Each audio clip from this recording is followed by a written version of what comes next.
us and empower us. For the glory of your name, in Jesus' mighty name I pray.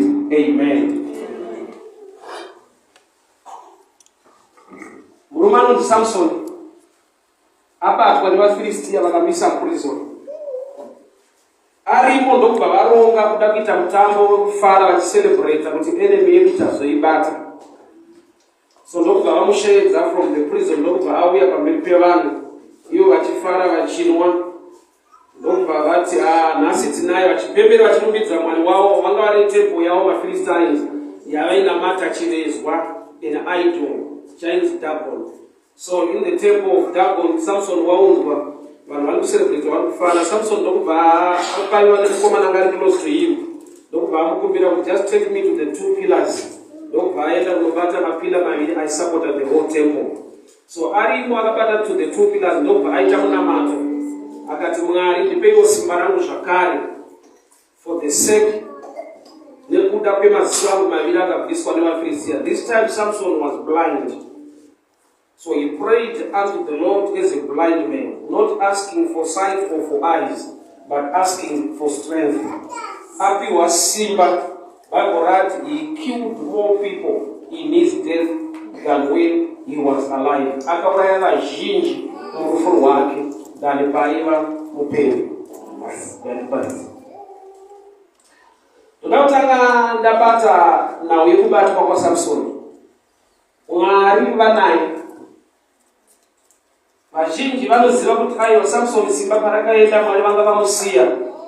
Mwari vanga vamusiya pakuva nesimba, but vanga vainaye mukushayiwa simba kwake. Zvoda kutsanangurwa izvozvo. Nokuti there are times ekuti une zvauri kuexpecta kuti Mwari vaite muupenyu hwako zvisiri kuitika. Wobva wava nerwo kuita kuti saka Mwari havasisei neni, havachandiita zvinhu zvangu hazisi kufamba. There are times ekuti unenge kuna Mwari, on the other side une a challenge. He was trapped. Abatwa nevaFilistia akaiswa mutemple wechimwari chinonzi Dagon. But iye chaakaziva ndechekuti I can still pray and communicate to God, and God can hear me. Kurati maari makava neconfidence kuti I am captured, but I can still pray to my God. So ndikutaura kune mumwe munhu kuti situation yakakukapture ikakubata ngaikutatise kutaura naMwari wako. Nokuti pane nguva yekuti situation zvakakukomberedza zvinokunyepera kuti dai watombomira hausakutoziva kunonzi kuneta pakunyengetera, kuneta pakunamata nekuda kuti zvinhu zvacho hazisi kufamba mushe. The devil wants you kuti uve nepicture yeenvironment kuti kana zvakadai nokuti Mwari vakandisiya, Mwari havandidi. Mwari vanenge vainewe, but pane question mark kana kuti but iripo, zvokuti vanhu vekunyika vanogona kuti kana uchinamata Mwari sei zvichidai so, kana uchinamata Mwari sei upenyu hwako huchidai. Zvavari kunongedzera izvo zvavanoda kuti unetse uri moyo kuti handisisina Mwari, Mwari vakandisiya. I've come to tell somebody, even mukubroka, even mukuroja, even mukurwara, he's with you. Yes. Why? Nekuda kwekuti chinangwa chechirwere ndechekukuuraya. So iyo yekuti hausi kufa but unorwara isaini yekuti he sustain you although you are still in the challenge. Mukadzi aiva nezvetiso of blood for 12 years asiri kupora, but chandinoziva ndechekuti she was a survivor. Nokuti bleeding for 12 months you can die. Bleeding for 12 hours you can die. Bleeding for 12 weeks you can die. But she bled for 12 years still standing. Zvinoda kuti ndochimwe chinhu chaaigona kunotisa kuti pandiri pane nyasha dziripo, hongu iri nyaya isati yabatika, but chirwere hachisi kukwanisa kundiuraya. Kuna baba wakaya nemwana wavo kuna Jesu, zvanzi zvikamubata zvinomwisika mumoto kana mumvura, kureva kuti mwana uyu anga ane dambudziko padambudziko rinobvira ramuuraya, raimukanda masituations anorwadza, but the boy was a survivor. Nokuti pazvinomukandira mumoto zvinoda kuti atsve apere, pazvinomukandira mumvura zvinoda kuti anyuke aregere kufema afe, but zvikamukandira mumoto aingobuda, zvikamukandira mumvura aingobuda, which means he was a survivor although angasati awana situation. Kureva kuti pane the element of God mulife yake inogona kutadza kuonekwa nevamwe vedu panapa, kuti wakabhuroka kudaro mari zhinji yaunochemera isipo, but God is with you. Why? Because pashoma iyoyo utosurviva things are happening. Wakaipa anoda kuti unyime Mwari rumbidzo yake achikunongedzera masituations akakutenderedza kuti aiwa kana una Mwari iye vamwe vanokupura wani kuti Mwari akavaitira zvakati. Kana munhu atokupura zvaakaitirwa naMwari arikutokuzivisa kuti Mwari vachiri kuita. So musituation yakutenda farira testimony yemumwe munhu inotaridza kuti Mwari wedu is still in the business of blessing people. So in your of time. So don't lose your praise and worship. Double. Chirezwa chakagadzirwa temberi nevafilistia. Samson paakatorwa akaiswa mutemberi iyoyo, chinhu wanisina kumukorata, haana kunamata zvinonamatwa imomo, akaramba achinamata Mwari ari musituation iyoyo. So he was trapped. But andinoziva by revelation, Samson paakabatwa ipapa ndo paanga avabata.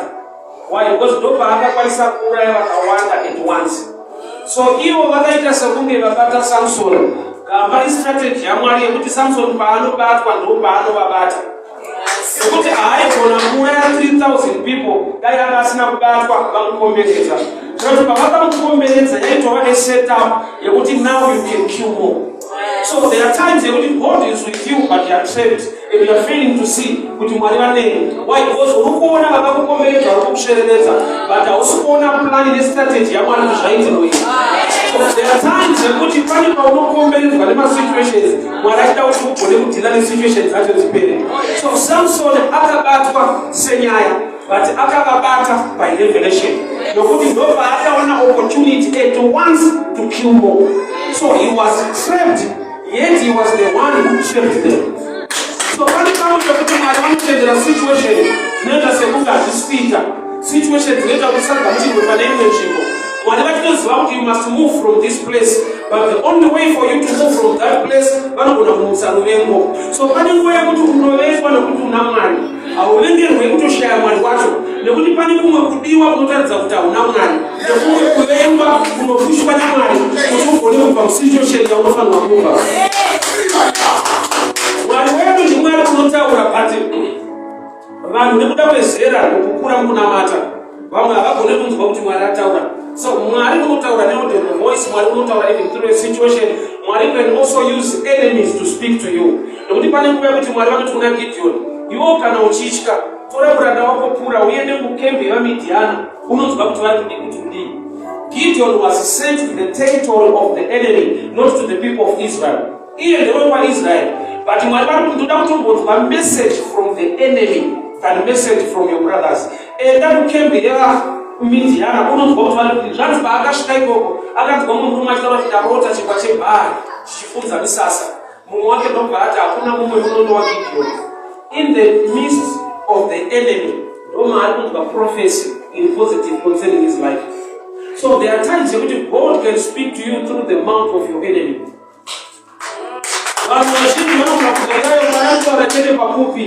That's another way. Even but I didn't see that Zakawanda. But in the way of the Vina, Jonah will go to the Puchi Fukuta, but Wakona Sikunga, Gamba, the Mali Altaura, Alpha situation, I'm looking about the so I don't know that I wonder through my situations, but my situations actually negative.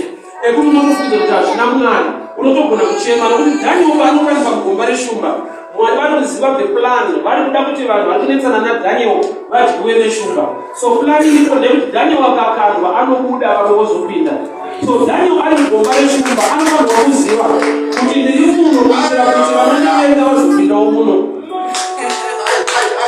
Shumba lezi ndo zakama weakness chaiwo na mambo. Nokuti shumba dzakaudza mambo kuti yaji iwe ari correct. Mukatsipa vari wrong tinoto. So kune imwe situation inorema but yakaitwa naMwari a witness to your life. So Samson was captured, trapped by the Philistines, but he still only understood that I can still pray to my God. A closed mouth is a closed destiny. The power of life and death lies on your tongue. Learn to speak the positive. The positive every time. I love Daran's Abraham. Daran's Abraham kuna Genesis 12. Kwa kama ni famine njimwekena nduva akotera kuenda ku Egypt. Vakaroti vachida kupinda mu Egypt akaudza mudzimai wake Sara kuti you are a beautiful woman. Tikapinda mu Egypt vanhu vachada kunguuraya. Kuti vakutore because of your beauty. Ari kuudzawo chemberi yake kuti wakanaka zvisingaiti. Tikapinda muEgypt uvaudza kuti ndiri hanzvadzi yako ndiregere kuurawo nokuti wakanaka. Ende vachingopinda muEgypt vanhu vari kupotera maforeigners foreigners, refugees vatizanzara varikuenda kunokotera kuEgypt. Vati vachipinda havana kunotiswa sema-foreigners sema-refugees. Chakangoonekwa nevanhu vese muEgypt runako rwasara. Vanhu vakaenda kuna mambo vakati uya ane mukadzi akanaka wainaye. Why? Nokuti muromo waAbraham as a prophet unoisa runako parikufedza runako. Zvekuti muEgypt mune vasikana, mune vechidiki varimo. Vatokaona mambo akutora mukadzi waAbraham chembere achisiya vasikana vemuEgypt, kureva kuti yanga isiri nyaya yebeauty, yaiva nyaya yekuti mashoko emuprofita agadzira beauty inodarika zvese zviizvi. So iwe as a believer, no matter zvinhu zviri negative zvakadii, mwana wako auya nemaresults ekufoira kuchikoro omuudza kuti my doctor, you do better, you will improve, don't worry. Yekuti zvipenza unapa unoenda, that's the mindset yemunhu asingazive the power of the tongue. Yes. Ndo zvatakakura tichiitwa kupenza ndapanoenda chino zvatinoziva chakazodii chakazodii. Mashoko ane simba, mashoko aataura anoenda muspiritual realm, ane creative ability. Mwari vachisika nyika vaitaura mashoko. So pano murume unonzi Samson watrapwa, waiswa muenvironment iri negative, but arimo anoti there is God in heaven and I will pray to him. Vanhu havanga vamisa muprison achishandiswa arimo, nemusoro wake vakabva mugera nebvudzi rake. I want to show you something. Munozviziva here kuti simba raSamson ranga risingabvi mubvudzi. Nyangwe paakabviswa bvudzi simba rakaenda, but simba raSamson ranga risingabvi mubvudzi. Explain. Simba raSamson raibva kuna Mwari. That's why paakagerwa akanamata, Mwari vakamupa simba. Haana kuti handisi kunamata ndichamira kumera kwebvudzi. Akaziva kuti bvudzi haisi nyaya, but there is God in heaven. Mashoko ake kuti simba rake riri mubvudzi vanhu vagone kumutrepa yaiva a strategy Mwari aida kushandisa kuti agone kubatwa kuitira kuti agone kubata. Iye aiziva kunobva simba. That's why paprayer akati Mwari ndipei simba. Waitoziva secret yepower kuti simba rangu rinobva kuna Mwari kwete mubvudzi. Delira wandaudza kuti rinobva mubvudzi ndaita kuti ndigone kubatika so that ndigone kuzovabata. Samson haana kuudza Delira chokwadi kuti simba rinobva mubvudzi. Aiwa sei paakabatwa akati Mwari ndipei simba. Aiziva kuti rinobva kuna Mwari. Saka vanhu ava ndikavaratidza zvinobatika ndopavanogona kundibata, but havazive zvisingabatike ndavakona kuzvibata. Vanhu vanogona kukubira nekukubvutira zvauinazvo, but havagone kukubira nekukubvutira nyasha dzaMwari dzinoita kuti uve nezvauinazvo. Vanhu vanogona kutora zvakakusaraunda, mablessings. People can tape around with blessings, but chinonzi blessing is spiritual empowerment iri mumunhu. Vanokutorera kabusiness kauri kuita wokusiya, but Mwari ane nyasha dzekuti usimuke avatore. So vanodzoka votoona munhu zvinhu zvake zviri kuita, but vakamutorera zvinhu zvazvo aifudoti hazvichaita. Vakagera bvudzi havana kubvisa relationship naMwari. So when something tatemba around nezvinhu zvauinazvo haana zvaari kuita. Why? Nokuti chisingabatike ndo chinokonzera zvinobatika. So Samson was trapped, yet iri trap yaMwari to trap the Philistines. So pane nguva yekuti things zvinoita look negative, yet God is putting, Bible not all things work out together for good. Kureva kuti Mwari panoti panosanganisira zviri negative nezviri positive. Pane zvinenge zvichiitika zvisina kunaka zviri kupusha kuti zvakanaka zviitike muupenyu hwako. Mukadzi anonzi Ruth chakamupa kuti agone kunorwa naBoaz. Number 1, akafirwa naElimeleki. Number 1. Number 2, auya kuBethlehem kuna kinsman Redeemer akati anigone kumuroora azviite kuti bvisa bhutsi akasarenda. Ndobva azotorwa naBoaz. Kuti anga ane manegative 2. 1 yekufirwa ari kuMoabhu. Number 2 yekumborambwa neumwe murume kuti Boaz agone kumutora. Mwari achitoziva kuti kana arambwa apa ndobva anotorwa naBoaz. Kureva kuti pane pamwe pokuti unofanirwa kurambwa kuti ugone kuwanikwa nezvakanaka.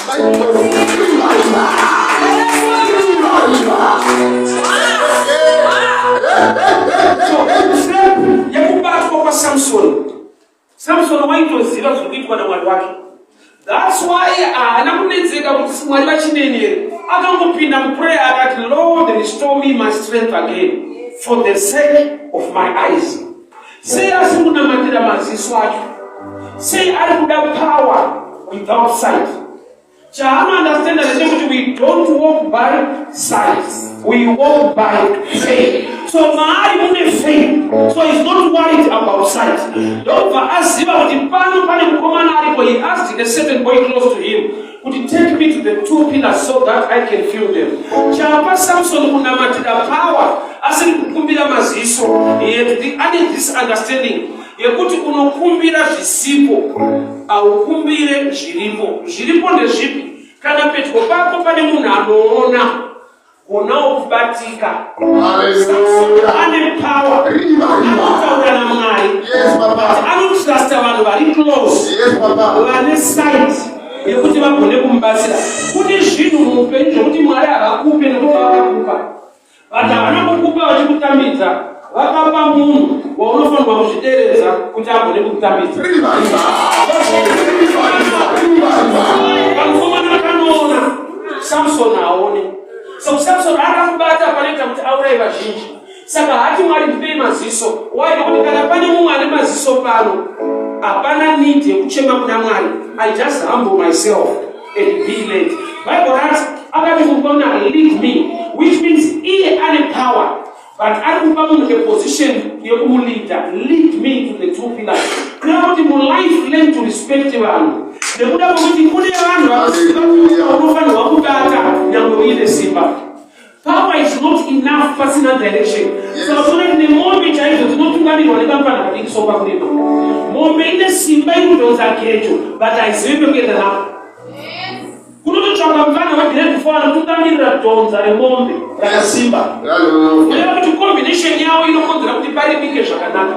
So there are times that when people are not humble enough, vanogona kumisa opportunities in life. Avanoendera kugomba vakatsanya vakachema zvirikuitika. Why? Nokuti haufanirwe kukumbira zviripo. Kana pana aripo Elisha vaakakumbira double portion kuna Elijah. Aitoziva kuti anozodza vanhu ndimwari. Anakuti andara kana vakazodwawo mira timutsvagewo Mwari wacho tinozodwawo. Mwari wacho tinozodwawo. No. Akaziva kuti kana zvinhu zvatonzwa panyika naMwari, when you humble yourself, you can receive. Anozodza vanhu ndimwari kwete Elijah. Vachakapa Elisha kuti Elijah ndipe, kuziva kuti kana Mwari vakatoburutsa zodzo racho, you must know how to tap into the anointing. There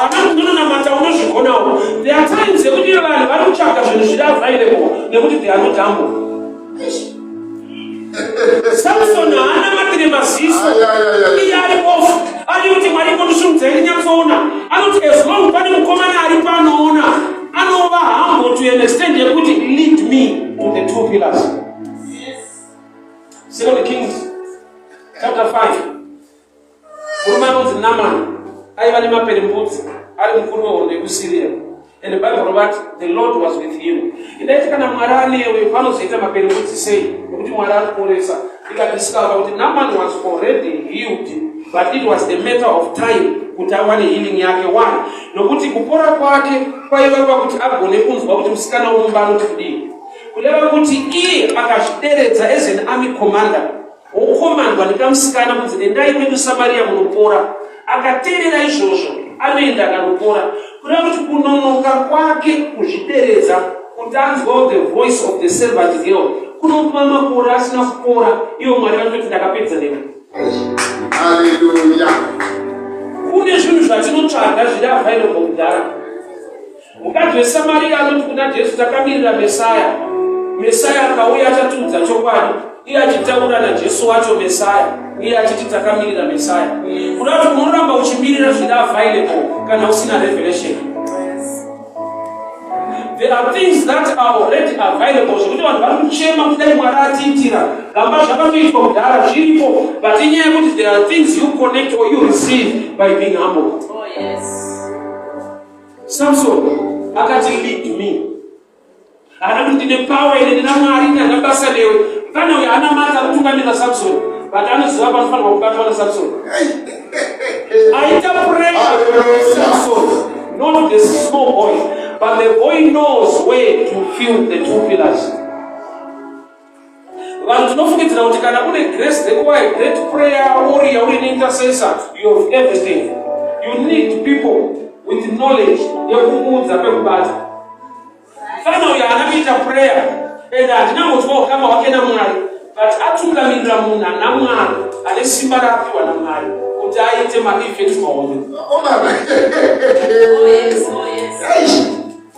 No matter how gifted you are, you know the humility, there are things you miss. No matter how anointed and gifted you are, at certain times somebody must lead you somewhere. Jesu ali mwali pachake, pani paakakumbira bhoti rapinza kuti aparidze. Ali simba rekufamba pamvura, but there are times yekuti anoda zvinhu zvine vamwe vanhu iye ari mwari. Glory to God. Mwari vachida kutipa Jesu, vakatarisa panyika vakatsvaka mhandara Maria, kureva kuti kune program dzekuti Mwari vanozvideredza zvekuti vanotoshanda nemunhu kuti zvavari kuda zviite. Kovoita iwo usingade kushanda nevanhu kuti zviite, kuti ndinoshanda naMwari. Ivo Mwari vacho vachida kukupa Jesu vakatsvaga munhu. Iwe haudi kutsvaga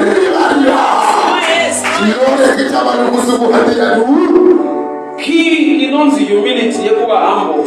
With humility you don't lose anything. You always gain something. I will say this, and don't knowing more does not mean knowing all. Kuziva zvese nekuziva zvizhinji kwakasiyana. Ungangodaro chiziva zvizhinji kwete zvese. Ende Mwari chavakaita ndechekuti havana kuisa zvese mumunhu wake. Nokuti kana zvese zviri mauri hauna nidi kutsvaga mumwe munhu. But kune zvakaiswa mune vamwe so that tinogona kuita complete the work of God. Thank you, Baba. Muchechi wekuti haana chipo chekuimba, haana chipo cheprayer saintercessor, haana zvimwe zvaanoita, anouya achingogara. And hatigone kuona chiri maari. But let me show you this. Panoparidza kustreet kuna first. Haisi nyaya yekuti I'm too anointed kuti vanongana vachinzwa.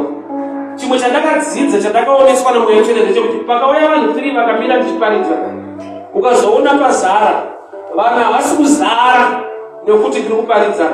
Vanhu vadrowewa attention nevanhu vakamira kuti vakamirirei vanhu ava. Kuda kuti vanhu vava vane grace dzekundonzira vanhu, nokuti ndo vashandiswa naMwari kuti vauye vari 5 vobva vamira vachinditeerera. Vanhu vari kupfuura kuti varume 5 vari kuiteya. So havasi kuinga muparidzi, vari kuinga varume 5. Pakuinga varume 5 ndoba vachamira ubva vava 20 vachinzwa muparidzi. Indo mandava mindset yekuti I'm too anointed vanhu vari kuzara. It's not all about the anointing. It's all about those people who unoona sekuti havana anointing. Why? Because ndo vane law of attraction. Pesa ukanokura pamashonso ukaona pakaungana vanhu hausvikeri uchida kuona. Usiri kuziva kuti panonosvika kuti pane kuna kuti chakuattracta handi zviri kuitika, but vanhu vari kuona zviri kuitika. So there are people vatinogona kuandareta muchechi kuti haparidzi haimbe hadi anongouya achigara. Let us learn to respect each other. Mumwe ane nyasha dzaanotakura dzisingagone kuitwa namufundisi. Glory to God, glory to God. Somebody akaya muchechi tikataura naye kuti mauya sei kuti hapana bhuru wangu vaunditi handei kumodza handei hana kuparidzi mwadzi handei. So kune munhu wekuti haparidzi anongodza vanhu kuti handei. Iwe uchiparidzwa nomuchechi makazara wati kuparidza vanhu vakuuya gamba kuna vanhu vasingakuparidzi zvekuti Jesu nemarevelation vanongoti kuvanhu handei. Ipapa ari kuconnect down to the 2 pillars. So there are times that we pray for things that are already available because we lack humility. Mwari wakaisha zvinokosha mudziyo wedu. So Samson ari kutotungamirirwa ari bofu, ana Mwari, ane simba, but he's being led. Oh yes. Baba vanoti vakaendeswa vanobata the 2 pillars of the temple. Ndakanditsanangure ndichara pamusoro pemurumana muSamson. Samson achiberekwa was dedicated kubasa raMwari. He was a Nazarite. Saka Jesu watinoziva kuti Jesu ndowe Nazarite.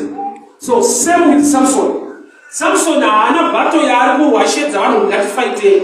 He was fighting alone against the Philistines like Jesus. Jesu akuya kuzoita basa ari one paCalvary. Ende kuwini yaJesu yakaitika parufu rwake pamuchinjikwa. The same with Samson. Wini yake hombe yakaitika parufu. Ende Jesu ari pamuchinjikwa akabata maoko ake is the same picture na Samson akabata the two pillars of the temple ashuraya vanhu vakawanda. Murufu rwake makava nevhiki. Pane chinofanirwa kufa kuti uve necomplete victory mulife. Nyama ine painofanirwa kufa kuti zvimwe zvinhu zvizadzikiswe naMwari. Rufu kana rwakamupa total victory, mauri iwewe pane chinofanirwa kufa kuti uve netotal victory. Decision yekuti Mwari ndipei simba ndife hangu nevaFiristia kuda kuti haana kukoshesa hwake upenyu, but akakoshesa hama dzake dzakadzvanirwa nevaFiristia kuti I would rather die with them to free my own people. Moyo wakazara a sacrifice for the better of others. When you are not selfish, paunova a heart to sacrifice towards others, unodena simba raMwari rekuita kwaMwari muupenyu hwako. We are blessed to become a blessing. Tinoropafadzwa kuti tive chiropafadzo. Ropafadzo yaMwari haisi meant kumira pauri, iri meant kuti ipfuurire nekuropafadza vazhinji. So ukava a heart isinei nevamwe, unoisa a blockage to the hand of God. I will repeat again. Samson paati Mwari ndipei simba ndife hangu nevaFiristia. Sei asina nekurarama akuda kufa nevaFiristia. Ari kuti ndoda kuti hama dzangu dzisare dziri free to extend yekuti even inini ndikafa ndiri kufira freedom yevana veIsraeri. Saka even murufu rwangu Mwari I trust kuti pandiri kufa kuti ndipa simba tichifa nawo my people will be free. Mwari ndokubva vamupa power. Secret yepower iri pause. I will repeat. Secret yekuridhiswa kwepower naMwari iri pause. And I will explain. Munhu akada power so that ane pride yekusikana kuti ane power, God will not release the power. Yes. Secret yepower iri pakuti Mwari vanoda kuziva kuti unoda kuishandisei. Because with power you can destroy or build. With power you can abuse people or respect people. Tine vanhu vokuti vakaenda pamapositions epower unofaiwa vanhu kodero. Hallelujah. Tine vanhu vokuti vakaenda vakaenda vakaenda pamapositions epamusoro unochinyirwa vanhu kodero. So power is good, but your character and your heart matters most. Samson ari kuti ndipei simba kwete kuti vanhu vakateshuwa kuti ndine power, I want to die with them. Ane a heart yekusacrifice for the better of others. Manje vakatopromisa kuti zvangu zvikafamba munoita mudumbu. So denga rinotoziva kuti vanhu vasaite mudumbu uyu ngaaramba akadzvara munhu. Nokuti uyu akakomborerwa vanhu vanotambudzika. Haana anoti Mwari ukandipa mwana ndinosiya pano. Akuda mukombetishenda Penina ane mwoyo nemba yaMwari. Waenda kuti bishop eri vakura vatokwegura ari kutoona the next bishop mwana waachabereka. Unati ari kuona dambudziko remba yaMwari kudarika dambudziko remba yake. Haana kubatwa musoro kuti akadhikirewa nekudii. Ndiye akaita a vow in outstanding in a love towards the house of God. Mwari mukandipa mwana ndosiya pano, Mwari vakati haungarambe usikabereki. Kana une mwoyo nemba yaMwari, aiwa unototaura nzwi yacho. Ndokubva atova nepamira atobereka the next prophet aiti Samuel. Why? Nokuti akaziva use yemwana. Mwari mukandipa mwana anosara pano kutaura use yechauri kuda. Iwe ndine mubvunzo manje, mari zhinji yauri kuda basa rayo nderei? Zhinji yauri kuda nebreakthrough yauri kuda zvine connection nemba yaMwari kana nekubatsira upenyu hwevanhu vanotambudzika. Kana kushaina chete nekungoonekwa. Chese chaunodesire kuti Mwari ndipei basa rei. Atinoenda prayer to give us today our daily bread. Mwari azvivanetse kupa chekudya chimwe. Vakapa vanhu mamillions wilderness. But pane prison yekuti chingwa chitatswa kuya nei. Vanozoti ukaguta unoda kuenda kuri. Woti kana waguta zvavo kumakuwa unofamba. Waguta hapo kune dzinofambirwa dzisinei neumambo hwaMwari kana nekunaka muupenyu hwevanhu. Kune imwe nzara inokuchengeta panzvimbo. Wozokaguta woswera wava neimwe nzvimbo. So use inogona kuva delay kune chese chaunochekera kuti Mwari ndipei.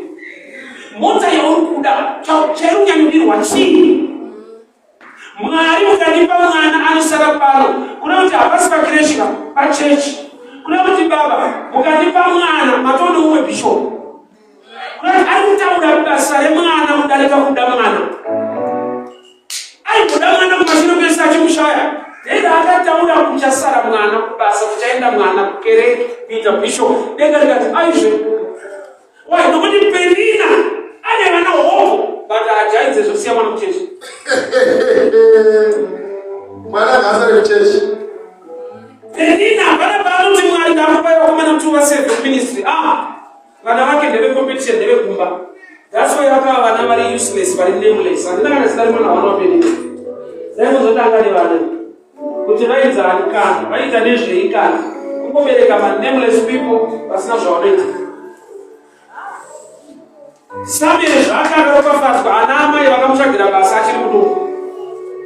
Mwari ukanipa mwana anosara pano. Kuti ukada kupa blessing kumwana wako, itaura zvakanaka pamusoro peimba yaMwari muupenyu hwemwana wako. Profita zvakanaka pamusoro pemwana wako. Nokuti Samuel asati aberekwa, mai vake vanga vatotaura basa rake kuti ndiwe muchechi, ndiyo mimba yaMwari. Chikadenga denga mari risingapera. So you will breakthrough inouya pakuti your mind yagadzikika wakuziva the use of what you are looking for. Chauri kuda kuchidirei kuti vanhu vangoona kuti unacho. Vanhu vangoziva kuti unonyambata zvako zvekuita. That reason is not enough. Unazati vanhu vanoita zvinhu vasina the correct or the right reasons. Kune munhu anoroora nekuti akangonzwawo achiti awakura roora. Akarorera kukura. Haana imwe plani neimwe vision yekuti kana ndaroora ndozodii kungozva kuti ndakura ndobva ndaroora. Reason yako it matters most paunochema kuna Mwari. And hakuna chinodenda Mwari so quick chakuti chese chauri kuda wakachikonecta towards the house and the work of the kingdom of God. Mwari kanzi kuti paunoda motikari wakuda kufambira nyaya dzekunamata Mwari. Mwari kanzi kuti pese pauri kuchemera nyama zvokupfeka zvakanaka uda kuti ugone kunonamata navamwe zvakanaka. Reason yako Samson ari kuti Mwari mukandipa simba tinofanawo vaFilistia. Saka iwe hausada kurarama. For the better of my people I would rather die with 3,000 Philistines. Ini ndikafa ne3,000 Philistines hama dzangu parapa dzasafe. Mwari vakati such a guy tinomupa power. So secret and power if I use every desire yawinayo muna Mwari God can bring it. But the blockage iri pa the plan kana chijacho chaita. What's your plan towards whatever you are crying for? Zvako ndezvokuti kana zvaita vanhu vanyatsoona. Zvako ndezvokuti kana zvaita nechechi wacho unogona kusatouya futi. Because wakauya kuti zviite hauna kuuya kuna Mwari anozviita. That's why Baba unoti Psalm Luke 15 pavakamuona achiuya zvanzi vakamumhanyira vakamukundira vakauya naye kumba. Havana kumhanya vaine chingwa anga ane nzara. Havana kumhanya vaine hembe dzakagaruka. Havana kumhanya vaine bhutsu anga asisina bhutsu. Hembe chingwa bhutsu akapihwa aamumba. Sei asina kupihwa ari panze. Munhu kana achiri panze akawana zvaari kuda mumba anopindirei. So Baba vakatoziva kuti only way yekuti mukomana apinde mumba regai mumhanyire nerudo kwete nezvinhu. Saka uchaona kuti life yako Mwari ane rudo newe but hapana zvinhu. Why? Because uruziva kuti mwoyo wako uchiri panze. Because wakauya kuti zviite hauda kuuya kuna Mwari anozviita. Relationship is the key. So Samson unoti mwari ndipe simba. Mwari utaona unamcheketa kuziri ona zvakazodii mwari unoti ndikampa simba. Yandiri kuda basa randiri kuda na Samson rinoita mushi. And I want to show you one thing. In our Samson mwari akatomurega maziso achibviswa. Calling ya Samson was to destroy the Philistines. But the challenge ya Samson per character, aiona msikana akanaka kwa Philistia every time. Right, akapedzera akuda. Time yaanova nokuparaza. Aiwana chaanoda ikoko. Anadelira vasikana vemuPhilistia, calling them to destroy the Philistines, including Delay. She's a Philistine. But wakaipa akaisa excel in the eyes of Samson. Mwari akatsile maziso ako neangu. Ndiregere kuona chakanaka mune zvinhu zvakaipa. Because it will become a slave against my life. Samson aita akauraya vaFilistia kweso. Anenge akabata muFilistia anoti. So kubviswa kwake maziso kunoita kuti ati Mwari ndogona kuuraya vese handinawo ndichasiya. Why? Because handinawo ndichaona.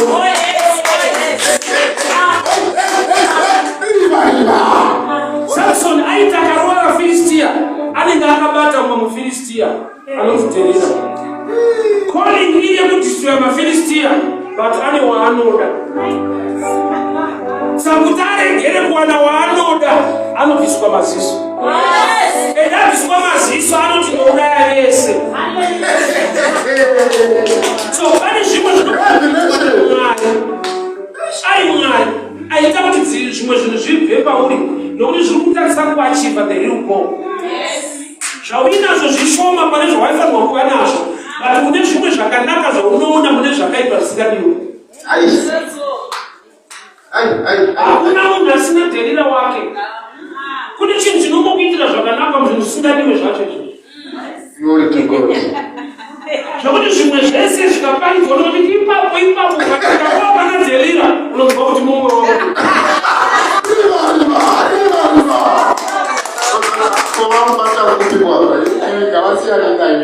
Chokwadi ndinoita kuti Delila muFilistia. Kana akatamika pia akadii. She's a Philistine. And your calling is to destroy the Philistines. Oh, yes. So Samson is blind, but is still connected to God. Unozvinhu zvausiri kuona muupenyu zvaunoda, but Mwari vanokuona vanewe. Chiri kuda kugadziriswa is your prayer life again. He cried unto the Lord, "Oh Lord, restore my strength again." Why? Reason yake is so strong. He's ready to die in the Philistines. Chinhu chausiri ready to die for achina vhalo yakanyanya. Jesu akauya kuzofa. Zvekuti vadzidzi vake ndomuna ndosaka asina kuwana vadzidzi mudarika 12. Vangeri vake vari tafu. Wese waitora kuti ndifambe naye aigona kugona mudarika ichita nezve iyo pandakauya kuzofa. Saka program yese ndeyekuti mufe. I project anything. Utera munakaya kuzofa. Hallelujah. But I respect nokuti parufu rwake ndo pane kuponeswa kwedu. Iye achideura ropa pa Calvary is tichiponeswa. So murufu rwake mupaini yake ndo mune blessing yedu. Saka akaisa value kwatiri kudarika kwaari. So Samson anakuti Mwari nyangwe matupila zakanitsimbirira ndikafa. I'm dying with the Philistines. And I'm letting my people free outside. So rufu wake, he killed more than when he was alive. Ndakanokubalanzirika mwega statement baba.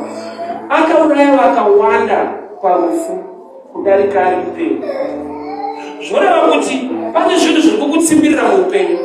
Kunge zvinoda kukuvadza nekukuraya nekukutibhurotsa bhizinesi rako. But kune blessing iri kugadzirwa naMwari yekuti you achieve better and more. Imo hard times mune zvinorema nezvova kuti ugoziva kuti ndiMwari. Zvinhu zvikakufambira nekuda kwekuti zvinhu zvaaright, unoona kuti situation zvaaright saka zvaita. but chikakufambira munguva yekuti zvakaoma, you only know that this is God. Munguva yatiri kune zvinhu zvokuti zvikaitika unotoona kuti hazvifanira kunge zvichiitika mazuva ano zvakadai, but kuona zvaitika Mwari.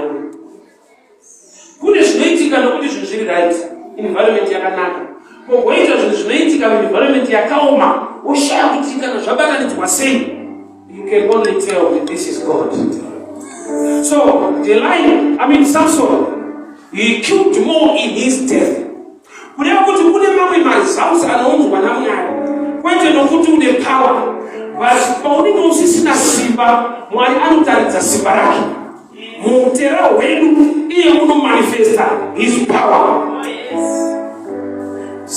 Moses asingagone kunyatsotaura, ndiye anoitwa spokesman naMwari. Nokuti chinoda kudzidziswa naFaro haisi drama, iye anointing pamunhu anokakama. Voice remunhu anokakama akazodzwa, voice anoburitsa vanhu darika vari fluent vasina anointing. Unoti vanhu pavakabuda vachinongedzera munhu akanegotiata dhiri, vanenge vachinongedzera munhu ane utera, vobva vamuziva kuti haasiri Yesu saka ndiMwari. Uyu asingakwanisa kana kupedza sentence, ndiye akanotaura mukati muzvikaita, aiwa saka ndiMwari kwete iye. Mwari kugona kwawo ngakuoneke pautera hwako. Zvazviri kuita izvozvizvi, I prophesy you will kill more. You will achieve more. Ukawana zvizhinji mukuona mazvanoneka, vakutogone kuziva kuti uyu Mwari manje. Uchachiva zvakakura munguva yekunge zvinhu zviri kutofa, ikonomi ichifa, uchavaka imba yako. He killed more in his death than when he was alive. Zviri natural ndezvekuti when you are alive, wobva une power to do more. But kuna Mwari manje, achifa, achiita more. I prophesy more. This year ichifa, zvachikusimudzwa. Ikonomi ichifa, zvachikusimudzwa.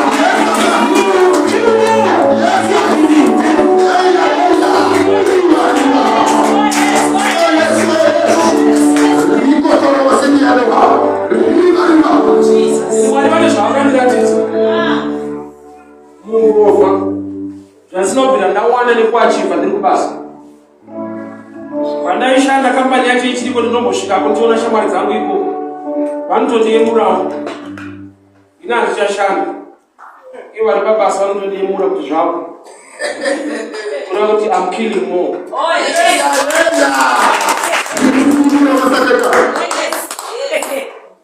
In death, he killed more than when he was alive.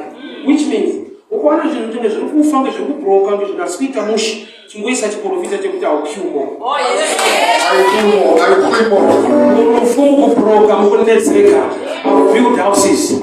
Hazviitwe nekungwara, it's not by might or by power, but by the Spirit of the Almighty God.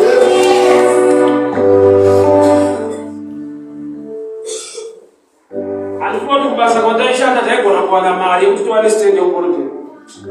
Ngokuti mari yekubasa yanga iri kuti unongobhadhara rent nekukwira kombi dzokera kubasa. Ndozvayaita. Ushanda kubasa kwekuti ukauya wakapfeka zvakanaka unosuspect. Vanenge vachitoziva kuti yepano haikwani. Pane kubasa kwekuti ukaenda nemotikari ukati ndeyavo, vanogona kuita stock take madero acho. Because vanotoziva kuti yepano yesadza nerent. Kuriko kwakadaro daimusenza ivo kwerent nesadza, vanotoziva kuti hakuna zvihombe zvaunoita. So wabva ipapo uona zvihombe zviri kuitika, he killed more than when he was alive. So mukudzikira kwezvinhu, mukuoma kweikonomi nekunetsa kwezvinhu, don't speak negative. Prophesy more. Prophesy greatness. Zvichiita sokunge zviri kudzikira, ona Mwari achikusimudza. Ndaona Mwari vachikonzera kuurayiwa kwezvizhinji muutera hwangu. Panguva yekuti hakuna kwaunonzi mwedzi wapera wautore salary vaitadzwa nesalari yacho. Samson aine power, aureva vanhu 1 1 2 2 3 3, but vakufa murufu rwake 3,000. So it's not by might or by power, but by the Spirit of God. Yes. Tinamwari wekuti wadzingwa pawaitarisira kuti ndopanoita waenda pekuti unochitambudzika uchitaka basa rekuti vanhu vanopachikutarisira pasi, you can still kill more. Roro usazvirambe kune vanhu vaachivha nekutengesa dori dzanokuenda kukambani. Kugadzira dori kupusha ngoro yemabhanana pachivakwa imba. Pfungwa yedu yakakurudzirwa mabvunzo ayo ndokupa zvaunobata zvokwiwa. Vabva vanoti you eat out of sweat. Paitukwa munhu unodzorora kuverera. Mwari paakatuka vanhu vatadza.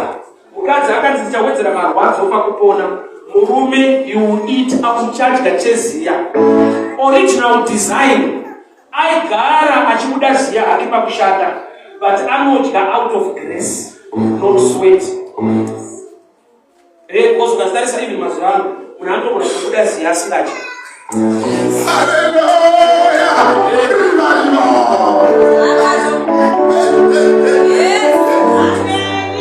So kana yaiva punishment, the opposite yacho yaiva blessing. Inongoreva kuti although he was working, munhu wese anoshanda anosweta, but anga asingararamiswe neziya rake, airaramiswa naMwari.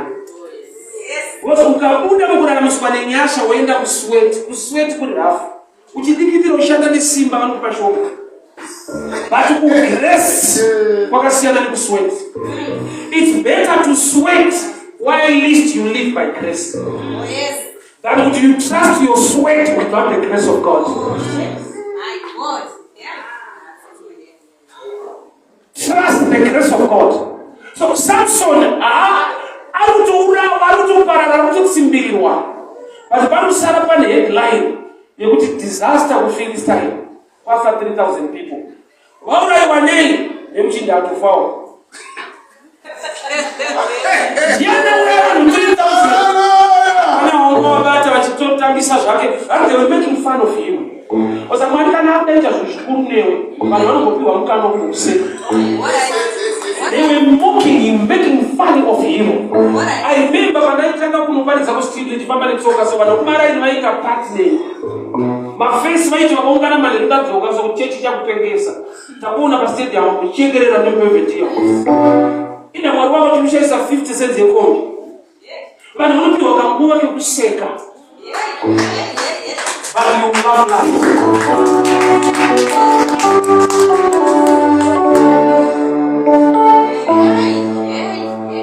Samson anakutanga nekuraya, akatanga nekusekwa. Kusekwa ikoko ndinoprofita kuti Mwari une zvaari kuronga muupenyu hwako. Vakati wemuya yekuseka ukandaona pamena anouronyesha zhinji. Namwari asinganyadzise. They were making fun of him. I remember even my dressing people were making fun of me. But I was able to train na madam wangu na ifika ni mtu mwenye bora so kama sports. Aiza na kuti ske bora. Kapata kaya ni mtu mwenye bora kwa uya. Making fun of me. Kishumira Mwari. Kuna wanopiwa nguva kuseka upenyu wako. Iwewe don't join them. Don't lose heart. Continue to trust and believe in him.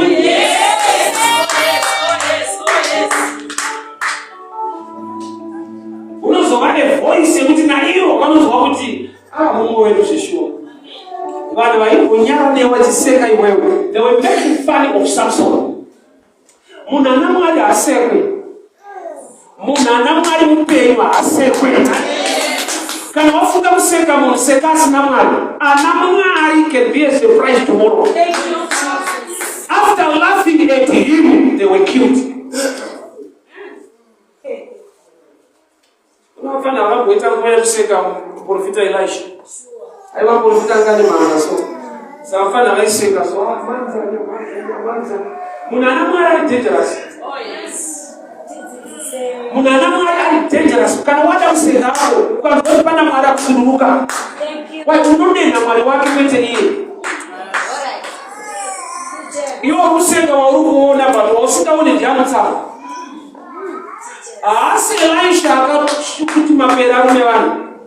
Iye anointing isimba raMwari. Inyasha dzaiva paari. Iye aigonotonzwa kuti vapana vazive but anointing manje. Vakaprovoka denda pamunhu. So they were laughing at Samson. Time yekusekwa even in ministry iriko. Oh yes. Oh yes. Oh yes. Apana vanhu vacho kumirira maoko so pane time yekuti vanoisa maoko kumusana utaka kuti shuwa akadaro ana Mwari ere munhu pari kunoyemwera vanotobetsokera nemupasa vachikuonesa kuti tsame zvinhu zvamungazvikwanisi. They laughed at him. But iye chaakagona akati Lord vachikuseka taura nomwana wako vachiita zvavanoita usada kuprova a point to them enda mucloset kuti Mwari vakandidana nechikonzero. Restore me back my strength.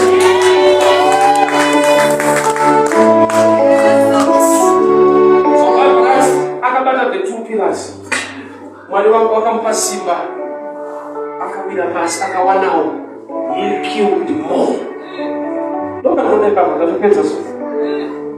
More in his death than when he was alive. When you are alive, you strength in my plans. But when you are dying, I will not see, I will not plan, I will not see. But don't want to buy it about results in death than when alive. Kureva kuti ukafa muna Kristu, iwo urarama mauri, you can do more. Iwo ukafa muna Kristu, iye urarama mauri. Paula achibata kuti handini ndinorarama. Kunoti amika nyerufu wake. Asi Kristu mandiri. So mamiracles ese arikuitwa na Paul asi Paul arikuita ni Kristu maari nokuti iye anoti handini ndinorarama. Asi kunoti akasvika pakuti now I'm dead, but Christ is alive again. He killed more. Handizivi kwawakadzingwa, handizivi zvakatorwa pauri, handizivi situation yauri, maybe economy yenyika yekuti yakumanikidza yakuisa pakona. Don't speak negative uri muchikona ichocho. Gara uchingotaura kuti more is coming. More is coming. God is about to do things in my life. Despite this hard situation, I prophesy greatness. Ufunge tsika yake mwana. Yekuti pakashoreka pakazvetsika. Panokuda mari dzausamuchikisa.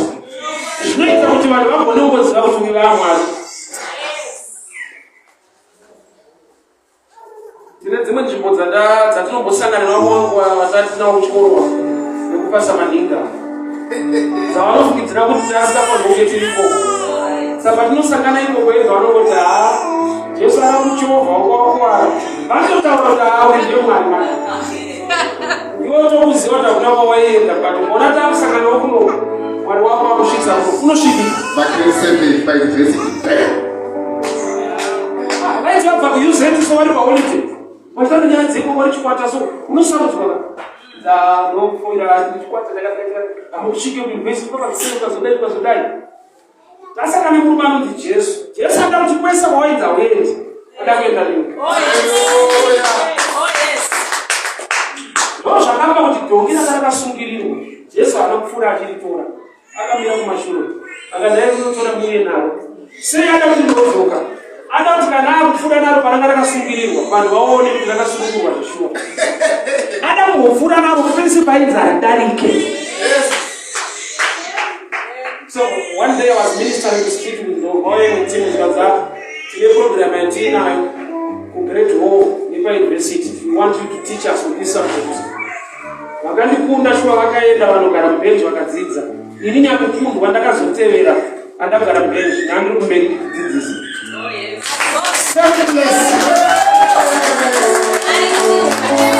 Ivo vakaenda as students, ndakaenda as another teacher. Vega vangoti aiwa ndiye Jesu manje. Chio pane vangu kuti noparidzira vanhu. Pane vangu kuti vega vanotokona kuti ndi Jesu gozi havana kuadenda. Ndosaka vanhu vaida kuuraya Lazaro. Vaida kumuurayirei. Lazaro akasingaparidzirwa. But paaingopfuura napo chete. Aikonzereswa lesoro kuti Jesu akaoma. Ndakaona pa. Ndaro 4 days amukuwa. Ndiye Lazaro kweli.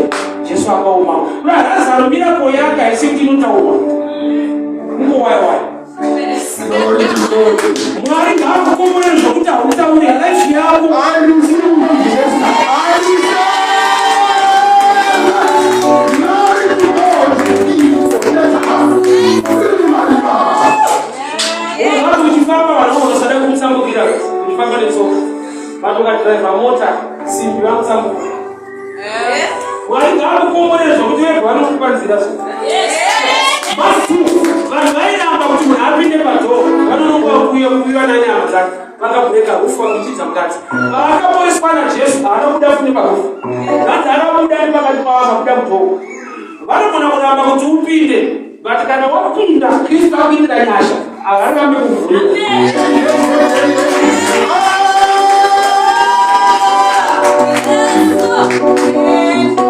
He killed more in his death. Zvatoita life yako izvi zviri kuprofita more. Stage waita kuomeserwa waita usatame zviri negative usacheme imamira kuchema Samson haasi kuchema before ona yakuchema igoisa pasaiti iti Mwari mune nyasha neupenyu hwangu. I prophesy more. We can rise so we can pray. This was a prophetic message to someone. You know your situation. Naturally, hapana zviombe zvinobuda zvinotoita wese. But the God of Samson akamupa grace to do more. Akakomberedzwa navaFilisti, hauna hama inobuda, they have become enemies. Hauna anokufarira, they have become enemies. Even mubasa havakufarira, they have become enemies. But in the midst of the enemies, we have to pray unto the Lord. So we can do more and achieve more. Let us begin to pray.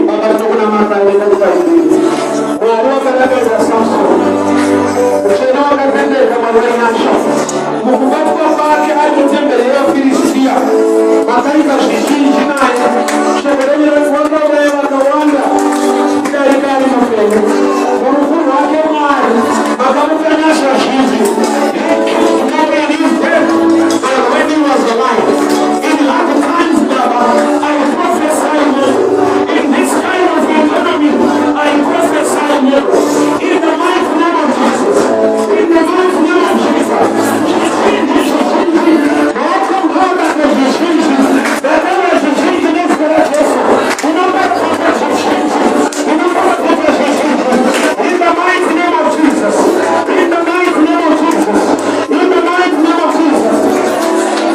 I want to pray for people. Lord, God, give the grace to do more. Achieve more. In this hard and tough economy, I want to release grace upon your life.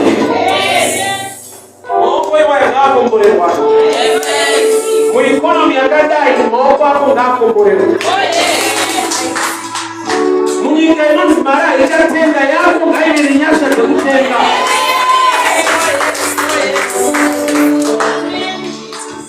So you can come to the front. I want to pray for you.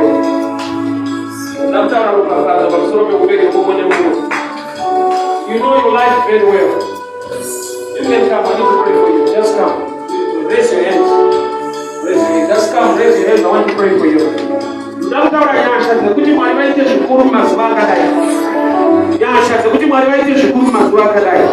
I release anointing. I release grace. I release anointing. I release grace to do more. In hard times, in hard economy, you can do more. In the mighty name of Jesus.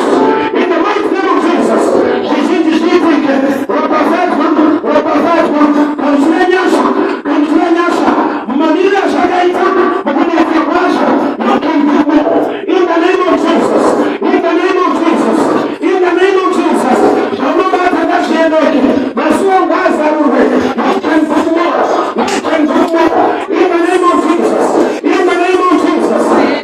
of Jesus.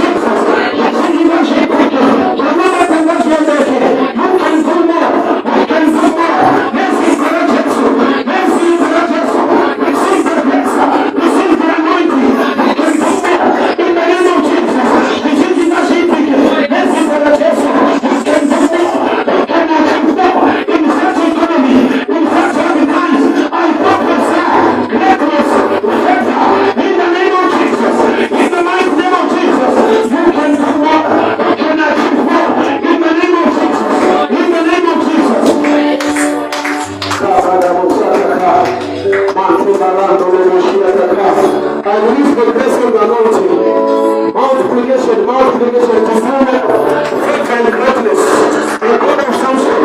Wakazi wamna matawaki, mukampa simba tauna ya shashi. Nataka shashishi, nataka shishishi. Great anointing, great revelation, goodness and favor. To advance the kingdom, to the glory of your name. In the name of Jesus. To do more and achieve. In the name of Jesus. Suta roho ni maulitabu. Baba ni na mata ni toa nyasha ni kukuna kweli na upendo wala wewe. Makazi bamuna mata wa Samson. Ali mutembele wa Filistia. Akavishwa mazisu.